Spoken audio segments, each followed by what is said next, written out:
This is Pam again, and I want to continue working on my needlebook. It's been a while since I've made a video on this topic, and that's because I had to think about what I wanted to do with my little book. I've made some updates. I have this piece of tablecloth, which I try to incorporate it into every little piece I make.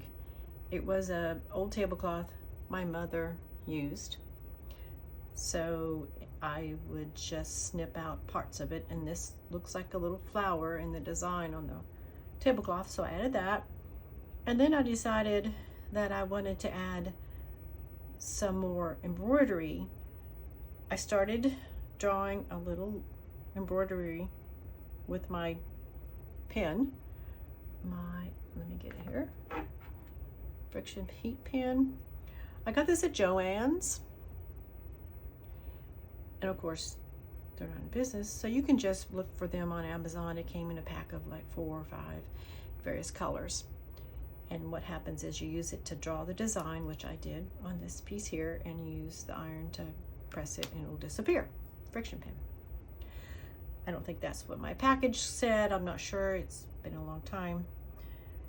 I've had these and I used it. I drew the little flower here. I embroidered that. Let me bring that a little closer. So this is, oh, okay. My camera's not focusing.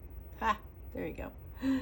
Anyway, I did a little flower. I'm going to do some embroidery on this little piece, which I cut this out of some beige cotton I had. The other update I did was I made my lining. There's so many different ways to make needle books, and you can go search online and you'll see all kinds of really pretty little needle books. But this one, I decided that I'm going to use this for the lining. I attached a piece of quilting fabric.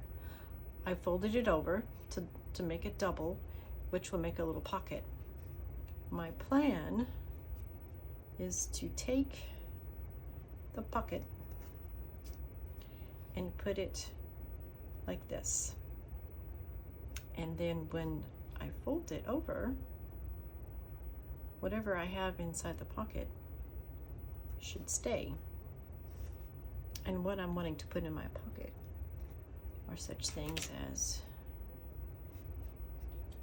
this is a needle threader, which is kind of bulky.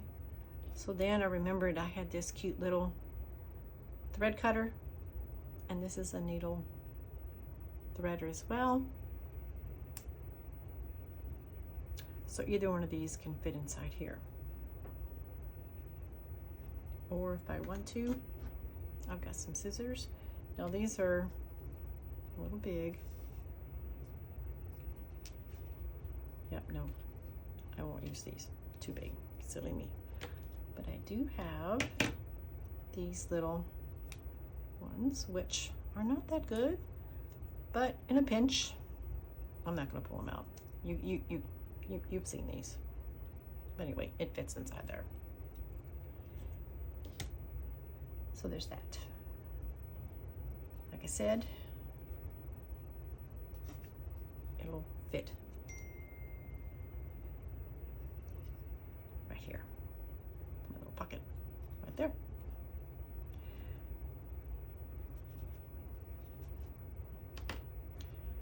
So I've got that designed, and now I need to finish this.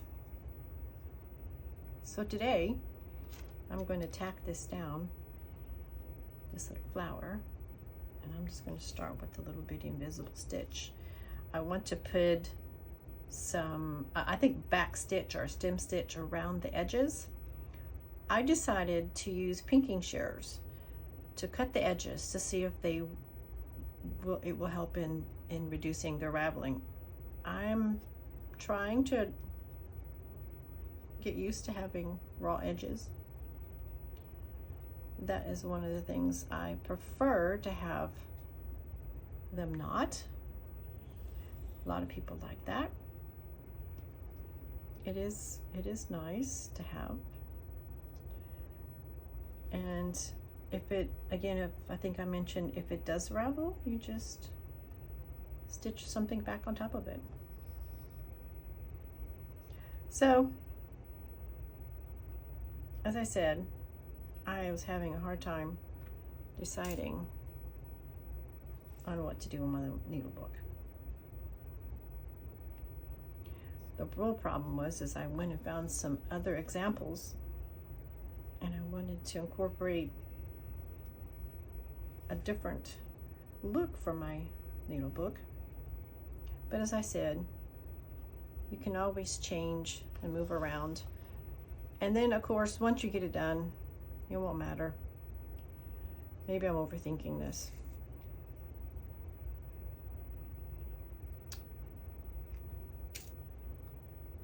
So just going around, stitch it down, and then I will add my decorative stitches.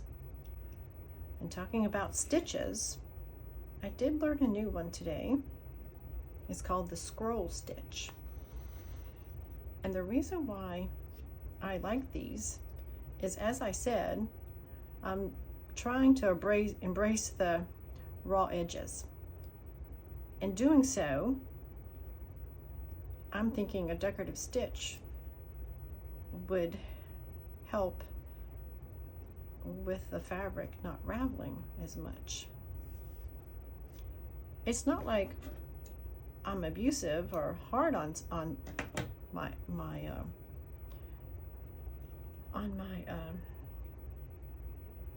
slow stitched items. It's just that they over time they will start raveling. So I'm going to stitch this one as well, like I did that one over there, the little flower. And this time I'm going to go closer to the edge, and I'll cover it with my decorative stitch.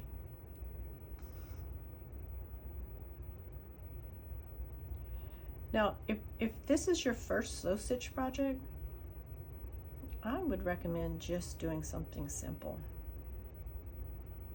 I've made so many, not as many as a lot of people that I follow, but I feel like I'm wanting to kind of change it up a little bit, and that's where I'm having my trouble in deciding on what I want.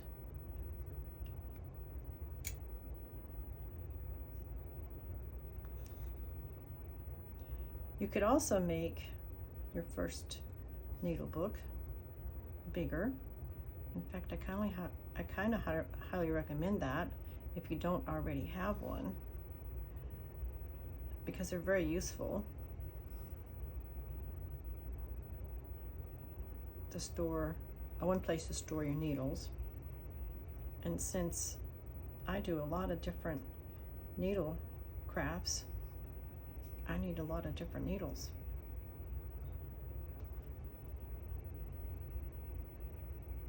I was at Walmart, and they had some needles marked down, and they were called doll needles.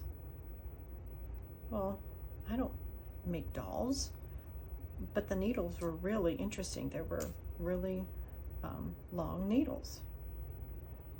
So I thought, well, I need these. I don't have any of these.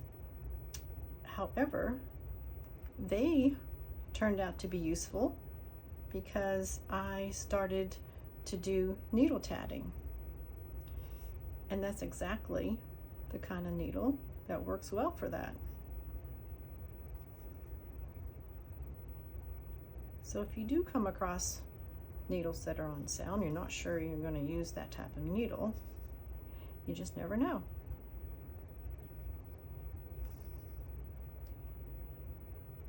I'm still learning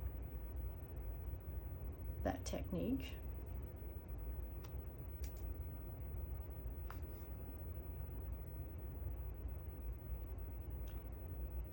Also, if I don't want to keep this invisible stitch on my little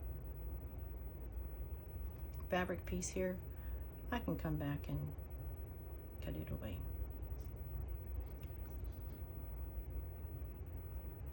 And I've got these pins marking the middle.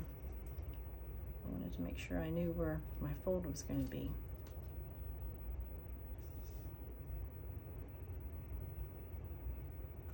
Hope everyone's having a great summer. It is really going by fast. I can't believe it's already July. There's so many more things I wanted to get done this summer, and it's going by way too fast. But I'm always happy to be stitching. I try to stitch every week.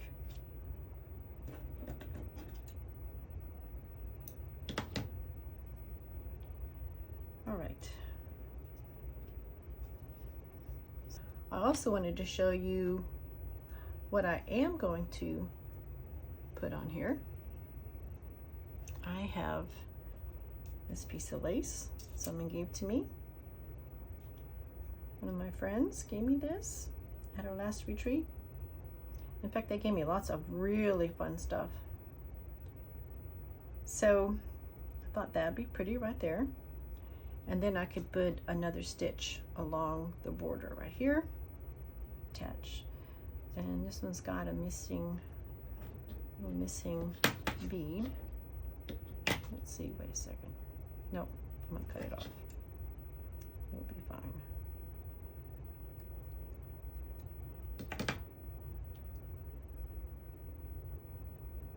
And because I'm going to be turning this over and stitching it down, I want to keep this in line with this little piece right here.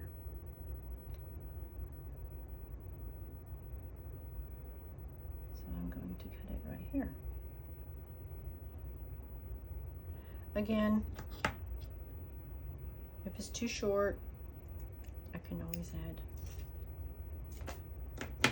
other items or elements, other pieces of fabric, whatever, to fix it. So I'm going to have that there. And look, isn't that cute? What can we do with that?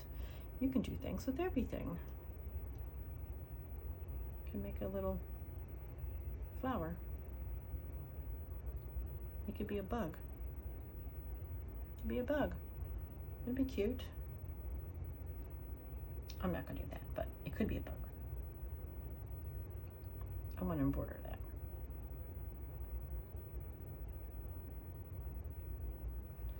So let's stitch this down.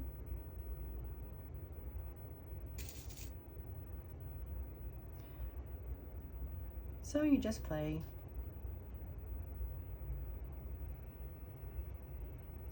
I know many of you may not have lots of little extra items to use, and mind you, this has taken me a long time to collect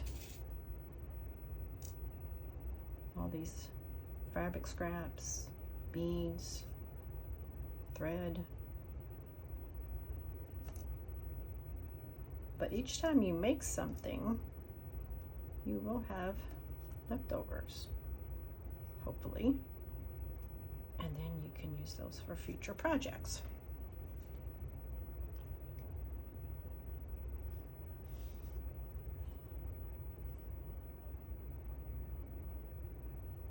So I'm going to make a knot, and this is how I do the knots. I don't know how you make knots. How do you make knots? I saw some of the ladies on YouTube and they do it a totally different way. I tried it. It's kind of where you wrap it around and then pull through. I don't know. I tried it. I couldn't get it to work. You can let me know what you do. It's kind of curious. Because making knots started when I was like 5.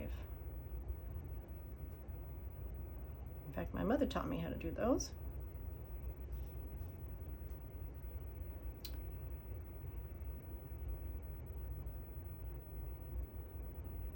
But I've never seen the way that these other girls I'm following, how they make the knots.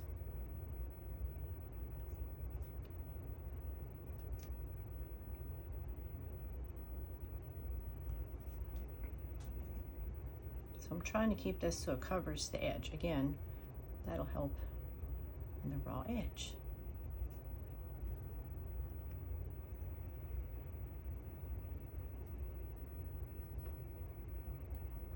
I could put a decorative stitch on this instead of doing it with the thread, because I know I'm probably going to come back and do a decorative stitch on it.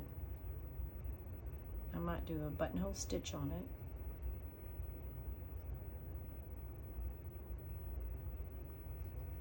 Or a back stitch.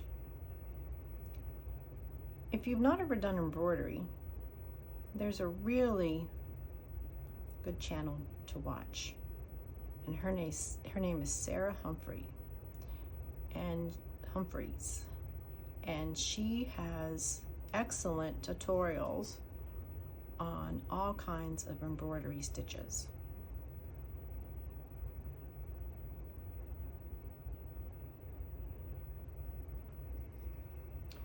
So you're welcome to go look at her channel. She does a sampler, which for those who have never learned embroidery before, it would be an excellent place to start.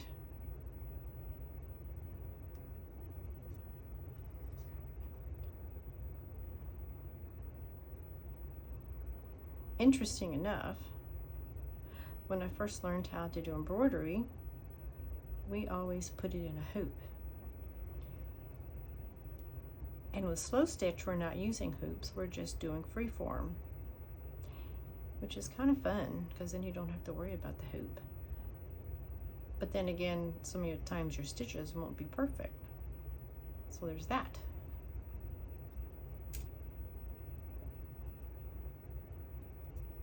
And maybe that's why I like slow stitches, because it's not designed to be perfect.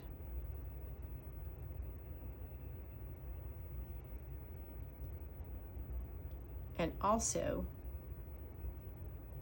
it's for you, so you don't have to feel bad if you're not doing it perfect.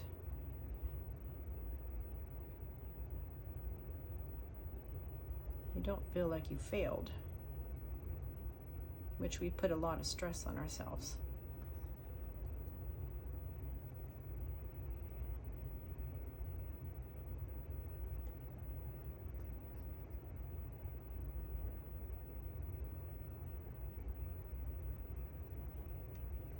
So I recommend, again, if you don't know embroidery stitches, you can learn a few basic stitches, which are very simple, and that should be just good enough to make a slow stitch project. In fact, you don't even have to really do a lot of embroidery, just tacking down and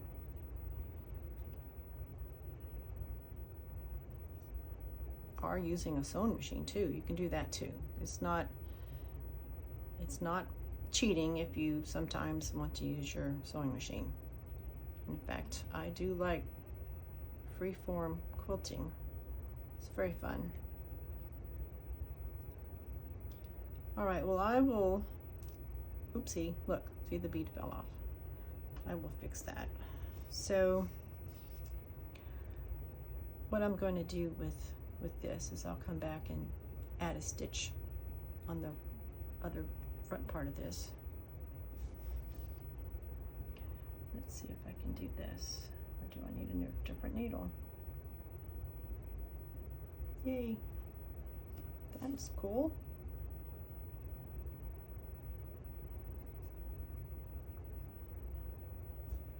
So I'm going to go ahead and stitch this little bead on twice, and I'm going to stitch the other one on as well, just in case the thread starts pulling through.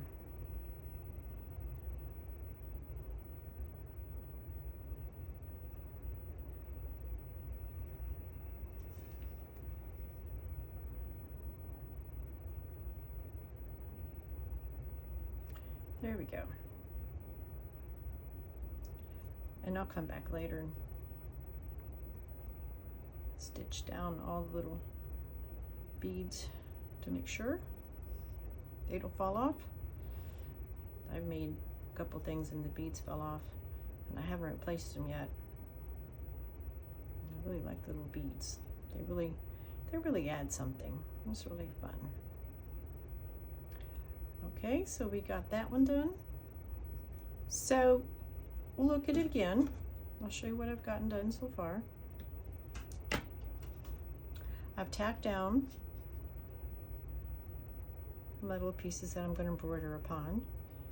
I'm going to add some edge stitches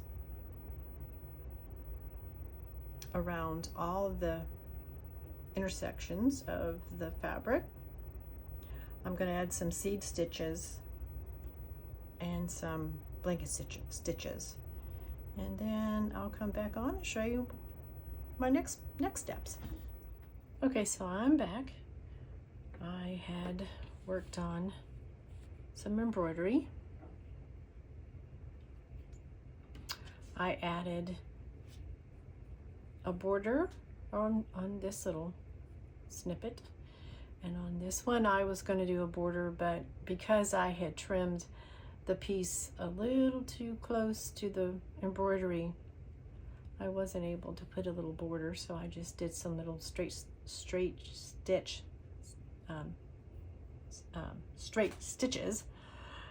I'll get it in a minute, and I think it looks really cute. It looks like, kind of like a little postage stamp. I went ahead and added some seed stitch. Now, seed stitch is nothing but straight stitches that are random. Sometimes you can do them in twos. I like to do them just going different directions. It makes a really nice texture when you do that. I went ahead and added this picot stitch, which this is great for an edging, and I just wanted to try it. And I have one more to do, which I'll do on the camera today. I'll do that. And I went ahead and folded over the edges. I'm trying to get it ready for the lining. So I have it turned over. I tacked it down with regular sewing thread, and then I went over the top and bottom with some running stitches. I'm hoping that when I do my blanket stitches, they'll give me a little guideline on where I want to keep the stitches. And this one piece here, I did not run the fabric to the end. So, and the same as on these sides here, the fabric stops before the end. So I'm hoping that when I do my blanket stitch, it'll catch in those edges. So talking about the lining, so what I'll do, and I will do this off camera, it's just too difficult for me to do it on camera. Oopsie, don't want that. And what I will do is I will lay this on top of here. I'll center it correctly, and then I will, well, first of all, it's a little bit too big, but I will trim it. And I'll trim it enough so that I can turn over the sides and do the same that I did the front piece, the outside piece. I'll do the same thing. And so when I do that, I'll have these two edges. And normally if you were sewing them, you would make this a seam and then turn them inside out. But I'm just doing it manually. So what I'll do is I'll just put those together and I'll whip stitch them, and then I'll finish with a blanket stitch. And for the front cover here, I will leave the fringe, which I like. I'll leave it like that. So when I go to fold this over, I'm going to need to align it with the batting. And I'll just whip stitch that down. There won't be any blanket stitch for that one. One of my problems is that I want to put some decorative stitches, like I did here. I put these little tiny straight stitches to cover the fabric square. So I'll probably do a few more stitches, which I might actually just do a running stitch alongside here and alongside here. I added some embroidery. You can see there's a dark line. I originally had used my heat friction pen. I was going to do a little embroidery ivy, but I decided to do this.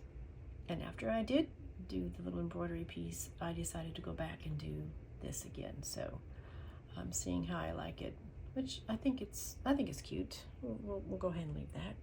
I really loved doing my little embroidery design here.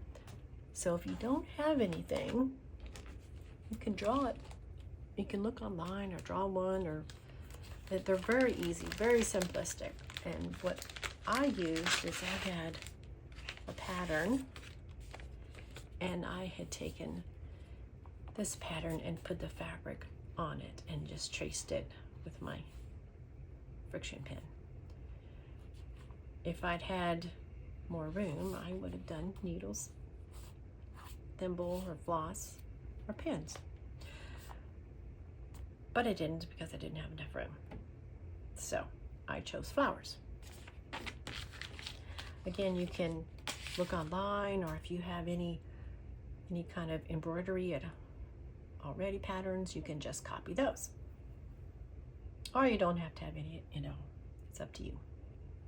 I also want to add a piece of trim here. And so once I get this sewed to the lining, I'm going to add a piece of trim.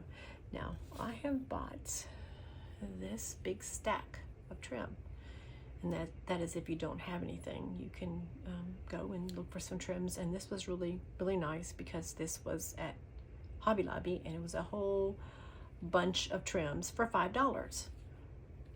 I love the color, so I thought this would be really great to incorporate in my projects. So I want to use something from this. Now, that one's kind of pretty. I have a variety of things to choose from, and it is a mess. I started winding up this stash of trim, and I bought on Amazon a whole pack of tongue dispensers. I don't think that's what you call them, but anyway, they're great, and you can use them to wind all your extra trim. So that's a good idea. I also buy clothespins. I bought a big package of clothespins, and these are really fun. You wind all your thread on these. They come in this neutral color. I took a few and I did stain them. I even painted them, but I think I like the stain better. Oh, so I wanted to show you which one I want to use. I think the winner is this piece here. So I'm going to take this and I'm going to tack this down. And that'll just kind of finish that end off. Of course, before I attach it to to the lining, I'm going to need to figure out how I want to do the closure. I had mentioned that you can put something in the middle and tie it, but because I've added my extra embroidery stitches, decorations, I don't want to cover them up. So what I'm going to do now is I'm going to make 2 ties. And those ties, for example, let's say we wanted to use one of these ribbons, whatever. And I'm going to actually attach it inside. So when I add my lining, it'll be centered between those 2 pieces. And I'll do the same for the other side. And then I'll just leave them, I'll cut them, and then I can just tie them together. I think that's the best way. So many options. All right, so I would highly recommend you look up how to do different embroidery stitches if you're wanting to do embroidery, if you don't already know. I also wanted to show one way I get my thread into needles is when I don't have a needle threader. And for these type of threads, you're going to need a thicker needle threader, which I do have, but sometimes it doesn't always work. So I will take I'll pinch the thread right here, and then I kind of force it into the hole. You just keep pushing. Sometimes it takes several tries, but that is just one of the easiest ways to do it. So I'm going to come back down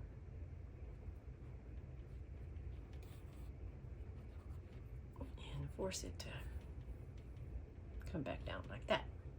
So there we go. Much better.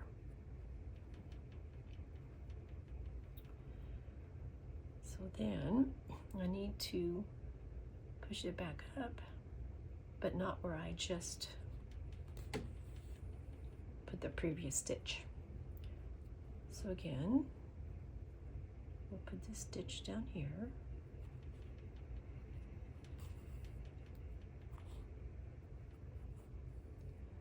Make a little loop. That looks good. A little tighter. And you do one more.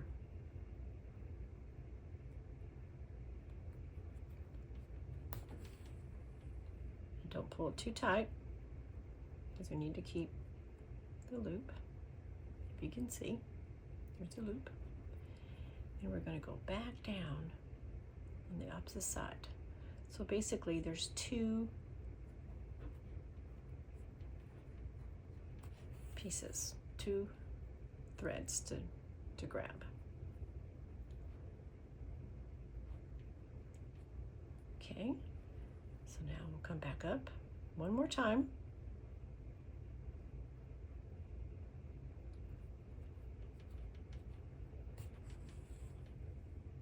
And now we're going to make the little knots. I think in macrame, might be called a lark's head or something like that. So you lay this like this, you lay the piece in front, go underneath the 2 threads, and then you pull them up. And that will make a little knot. Make sure you push it all the way to the side. Again, we're going to do another. I think I did about 7. Also, since this is a sharp point, sometimes it's better to take the end of the needle and push it up so that you can slip the needle under that piece. You don't want it to go between the 2 other threads. It will not work right. So here we go. I'm going to push this back over here. that it's at the end.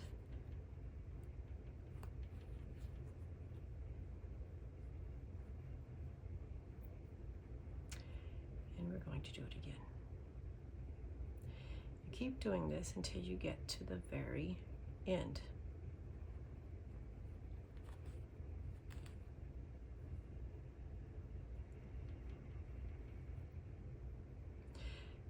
Now, this stitch is very good to use on a border. Like I could have done this stitch on the top part up here. In fact, I might try that on another project. It'll make a nice edging. Okay, so. Oh, you're also supposed to do this. You're supposed to let the thread unwind. I don't know if you see it, it's unwinding. That's supposed to help it. And make sure you have this piece down here so that you are pulling this thread up to make that knot. That'll be at the top of the loop.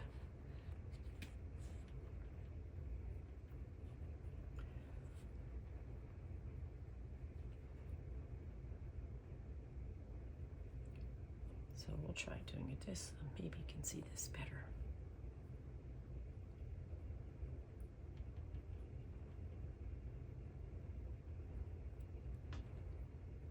I think I'll do one more.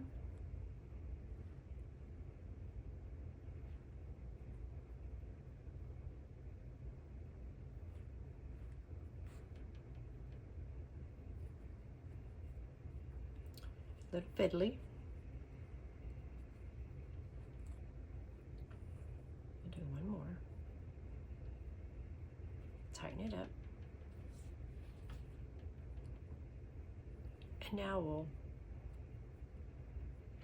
take the needle, take the needle and push it down to lock it in. And we're done.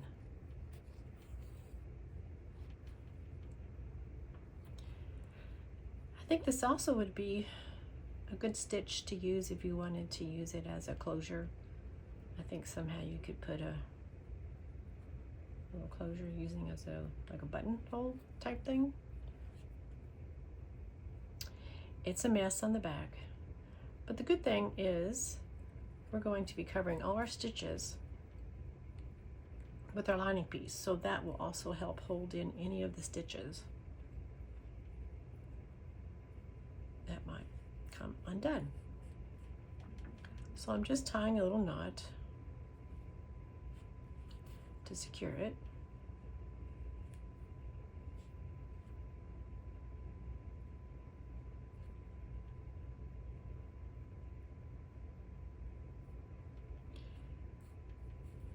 And then I'm going to just kind of pull it through there. And I'm just pulling it through the batting. Maybe. There we go. Let me see. Nope. I'm not going through the fabric. Okay, so there we go.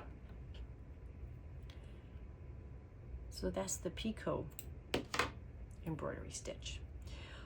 Also, when you do that, it wears out the thread, so always use a small piece, not a really long piece. It will wear the thread out and then it will fall apart.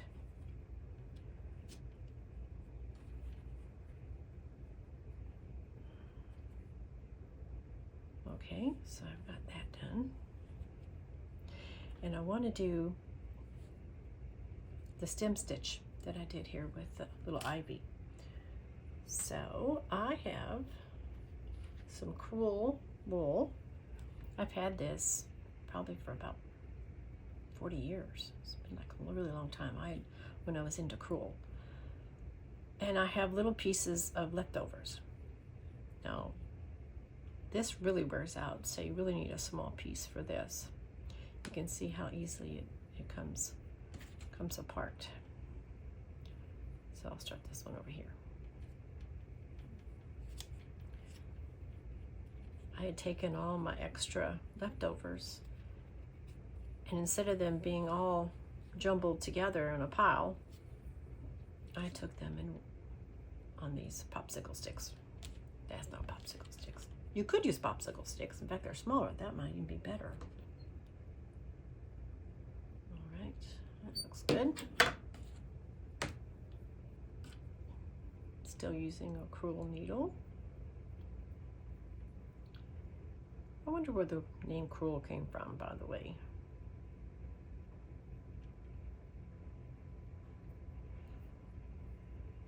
Yeah, hold on a second.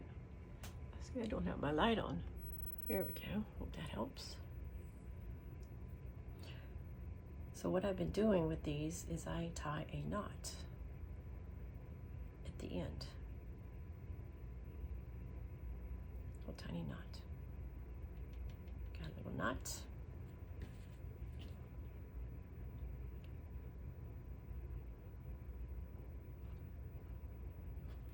So let's start on this one right here.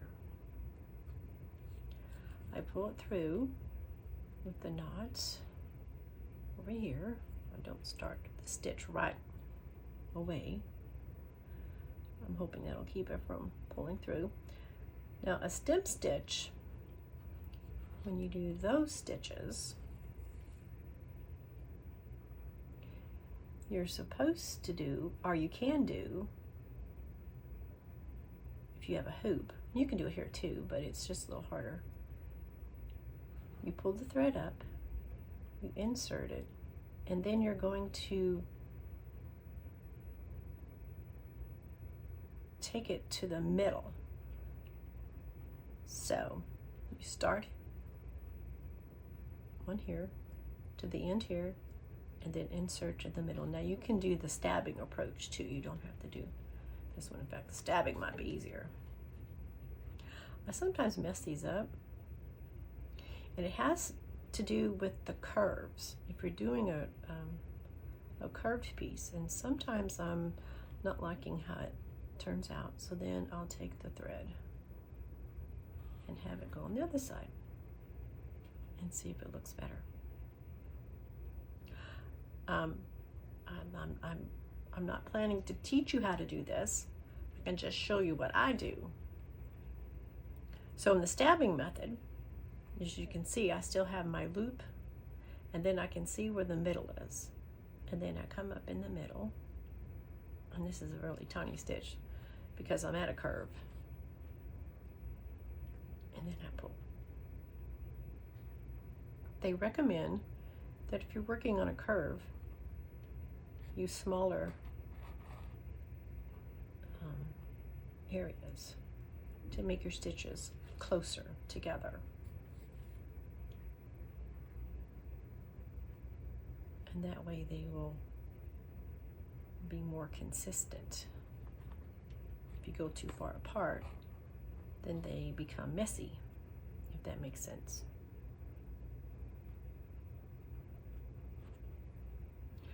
Also,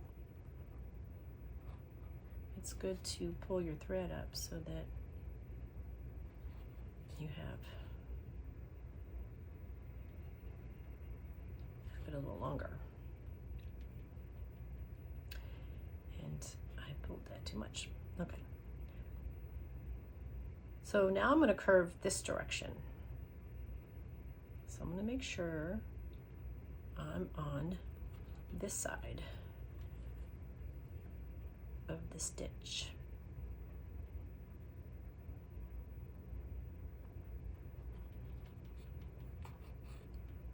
And this is really a tiny project, so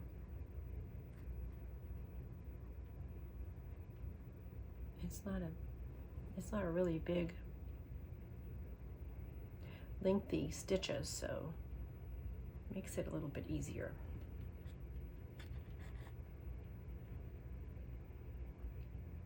This one might have been a little bit too close.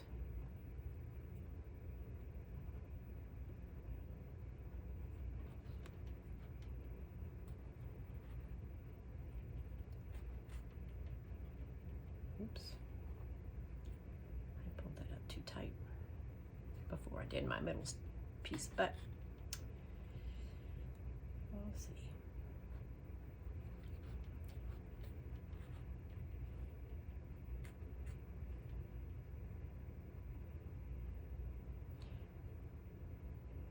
I have another curve right here.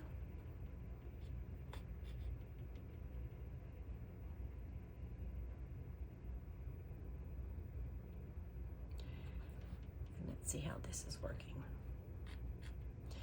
You can see all the pulling will wear out the wool. In reality, you really can't see them, so it's not like anyone's going to notice if they're not correct. So there's that.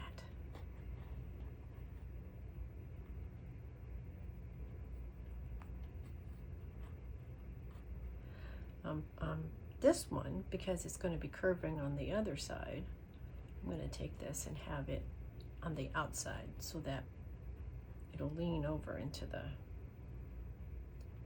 curve. I'm hoping that is what I'm supposed to be doing. Again, I'm not an expert at this.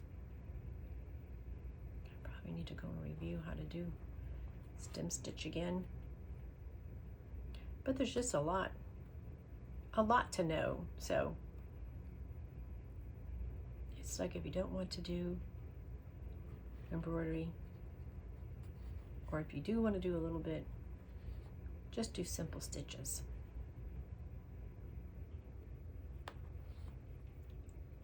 So let me look. I think I'll go a little bit further. There's that piece of fabric there.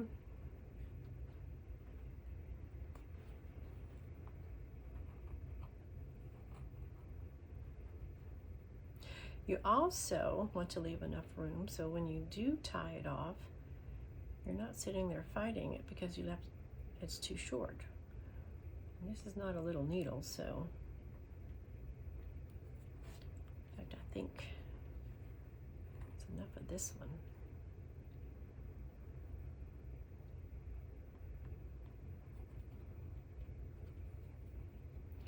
It's just a little something on the end of this piece. I really wasn't going to add it. I was going to stop with what I had already embroidered. But I would have to use my iron to remove the line. So I thought, well, let's just try it. Let's see how it looks. See what I'm saying about this long needle? Okay. Now I'm just going to, I did a knot, so I'm just going to kind of whip this through the fabric and pull it through because it's this wool. I think it should be okay. All right. So I've got the little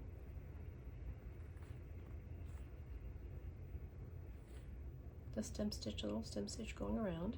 I'm going to finish it around the bottom, and I'll probably put some French knots in there. I added some French knots over here in white. Unfortunately, you can't see them, but it does help tack down the lace. Okay, well, I'm going to go finish doing this piece, and then I'll come back on and show you what I've gotten done so far. So I want to show you what I've done so far on my pouch. I've added some beads. I added some French knots. I put a little gold thread along the front here. I added my ties. I added this little border right here, and I added some yarn, which I actually crocheted a chain, and that made it thicker, so that's really nice. And I used that, remember that mess, all that mess of edging? Well, now I have it all neatly packaged up, which is nice. I like to be organized. So I used this as my tie. I added my felt. I just attached it to the lining. And it has kind of flips over a little bit, which will help hold anything in my pocket. I went ahead and added another piece of felt. I saw someone who had a safety pin, and then they had the safety pin attached here, and then they had other safety pins, dangling from that safety pin. So I thought, well, that might be nice to use. Now today, I wanted to update on how to add the two pieces together. So I started that, as you can see, I have it right here. And then I also started doing the button stitch along the outside. Normally I would have done it not like this. I would have completed putting the two pieces together and then started the blanket stitch. But because I want to show you how I'm doing this, I left part of this undone. So it's very simple, basic stitching. I'm sure many of you who've been doing sewing for a long time are familiar with this. So I'm just taking a bit from one side, pulling that thread, and then catching the corresponding side.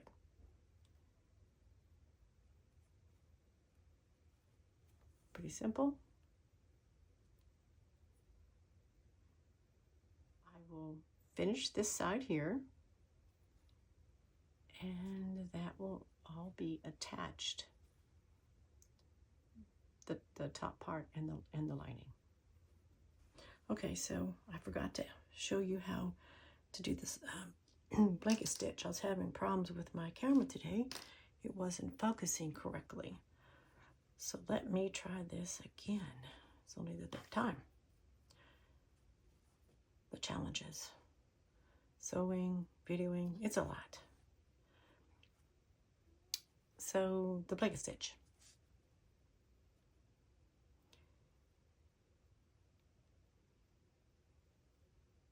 So there's because this is on the outside, you do it just a tad bit different. You just go straight through the fabric to the back. I'm trying to line this up fairly close to the back stitch, if you can see. Making sure that I have this main fabric looped over so that when I pull it through, it forms a knot.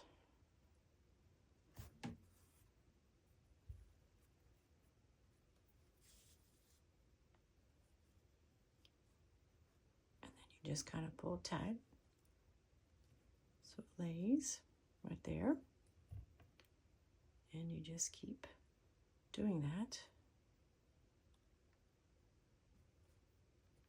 It's one of my favorite stitches to do.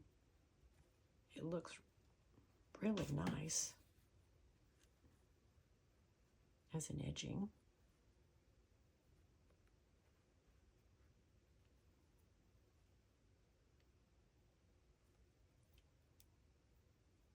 This is a little thicker, so I'm going to have to push it through a little harder. And I'm sorry, shaking the table.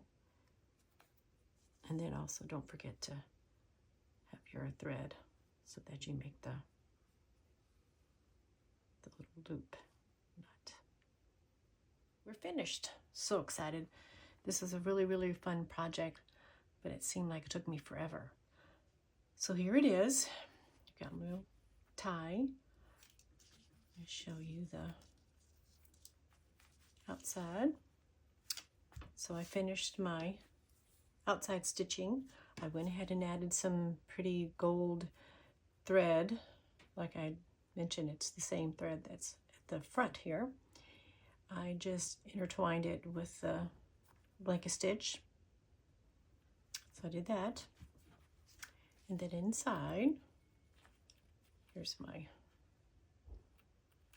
safety pins, my needles, in this cute little pouch, which I have my thread cutter and my needle threader.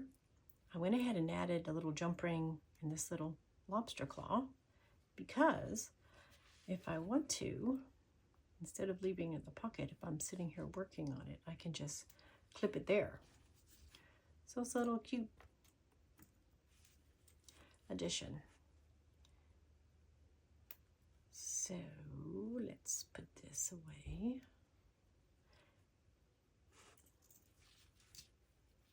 Because it'll mainly reside inside here. I do need to figure out what to do with, or how to carry some scissors. So I also used my candle and heated the ends of the ribbon so that they wouldn't ravel. And then I noticed that somehow this had a little faux pas on it. Looks like they had taped it together, but I decided to leave it as is. It may bother me later and then I'll trim it. But for now, we have it done. So my plans is to put it in my pouch, which is great. I'm glad I made this, because it fits in here perfectly and leaves me plenty of room for a project, which I went ahead and stuffed a project in here. It is the next project, or one project I need to do, is one of the little coin purses. And so I had bought this, gosh, years ago, and I thought this would be fun to make a new slow stitch little pouch for it. A little drawing. Kind of rude drawing. So whenever I get feeling brave, I'll start that project. And talking about a pouch, I'm thinking, oh, I need a pouch to go inside my pouch. Ooh, another slow stitch project. Ooh, exciting.